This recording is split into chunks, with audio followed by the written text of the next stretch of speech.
संतोष जी के पद चिन्हों पर चलते हुए मुझे लगा कि मुझे रामायण का हिंदी में पाठ करना चाहिए और मैं चाहती हूँ कि थोड़ा थोड़ा मैं रोज़ आप लोगों के साथ शेयर करूँ। मैं प्रथम अध्याय से शुरू करती हूँ। श्री रामचरितमानस बालकांड। श्री गणेशाय नमः। श्री जानकी वल्लभो विजयते। अक्षरों, अर्थ समूहों, रसों, छंदों और मंगलों की करने वाली सरस्वती जी और गणेश जी की मैं वंदना करता हूँ।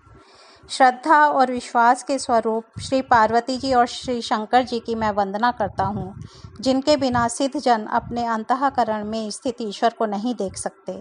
ज्ञानमय नित्य शंकर रूपी गुरु की मैं वंदना करता हूँ, जिनके आश्रित होने से ही टेढ़ा चंद्रमा भी सर्वत्र वंदित होता है।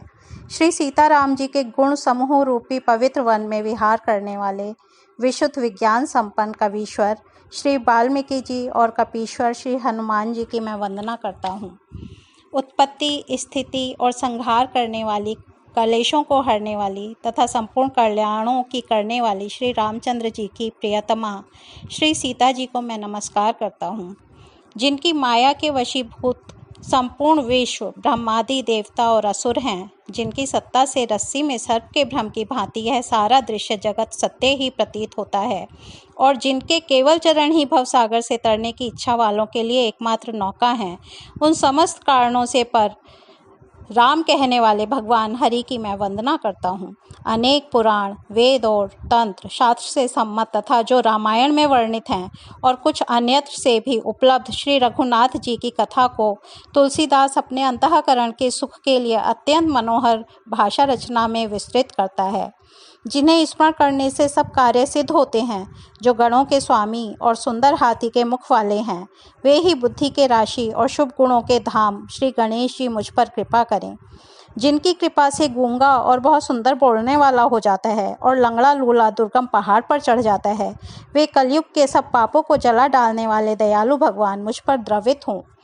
जो नील कमल के समान श्याम वर्ण हैं, पूर्ण खिले हुए लाल कमल के समान जिनके नेत्र हैं और जो सदा क्षीर सागर में शयन करते हैं, वे भगवान नारायण मेरे हृदय में निवास करें। जिनका कुंद के पुष्प और चंद्रमा के समान गौर शरीर है, जो पार्वती जी के प्रियतम और दया के धाम है, और जिनका दीनों पर स्नेह है, वे कामदेव का मर्दन करने वाले शंकर जी मुझ पर कृपा करें। मैं उन गुरु महाराज के चरण कमल की वंदना करता हूँ, जो कृपा के समुद्र और नर रूप में श्री हरि ही हैं, और जिनके वचन महामोह रूपी घने अंधकार के नाश करने के लिए सूर्य किरणों के समूह हैं। मैं गुरु महाराज के चरण कमलों की रज की वंदना करता हूँ, जो सुरुचि, सुंदर स्वाद, सुगंध तथा अनुराग रूपी रस से पूर्ण है। वह अमर मूल संजीवनी जड़ी का सुंदर चूर्ण है, जो संपूर्ण भव रोगों के परिवार को नाश करने वाला है। वह रज सुकृति पुण्यवान पुरुष रूपी शिवजी के शरीर पर सुशोभित निर्मल विभूति हैं और सुंदर कल्याण और आनंद की जननी है। भक्त के मन रूपी सुंदर दर्पण के मैल को दूर करने वाली और तिलक करने से गुणों के समूह को वश में करने वाली है। श्री गुरु महाराज के चरण नखों की ज्योति मणियों के प्रकाश के समान है, जिसके स्मरण करते ही हृदय में दिव्य दृष्टि उत्पन्न हो जाती है। वह प्रकाश अज्ञान रूपी अंधकार का नाश करने वाला है। वह जिसके हृदय में आ जाता है, उसके बड़े भाग्य हैं। उसके हृदय में आते ही हृदय के निर्मल नेत्र खुल जाते हैं और संसार रूपी रात्रि के दोष दुख मिट जाते हैं, एवं श्री रामचरित्र रूपी मणि और माणिक्य गुप्त और प्रकट जहाँ जो जिस खान में है, सब दिखाई पड़ने लगते हैं।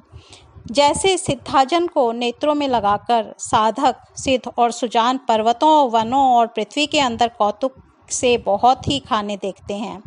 श्री गुरु महाराज के चरणों की रज कोमल और सुंदर नैनामृत अंजन है, जो नेत्रों के दोषों का नाश करने वाला है।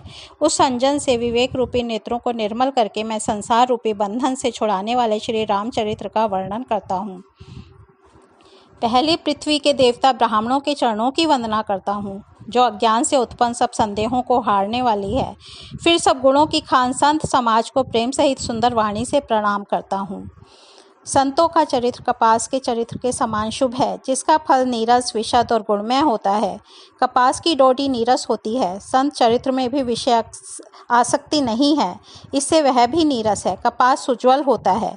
संत का हृदय भी अज्ञान और पाप रूपी अंधकार से रहित होता है, इसलिए यह विशद है। और कपास में गुण होते हैं। इस प्रकार संत का चरित्र भी सद्गुणों का भंडार होता है, इसलिए वह गुणमय है।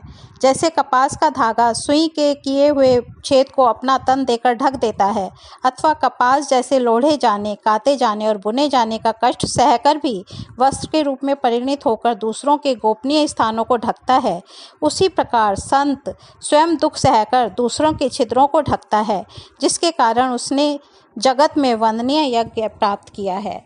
इस प्रकार संत हमारे जीवन में हमेशा प्रेरणा के स्रोत रहे हैं। आज यहीं मैं समाप्त विराम देती हूँ। कल हम फिर इसके आगे सुनेंगे। धन्यवाद।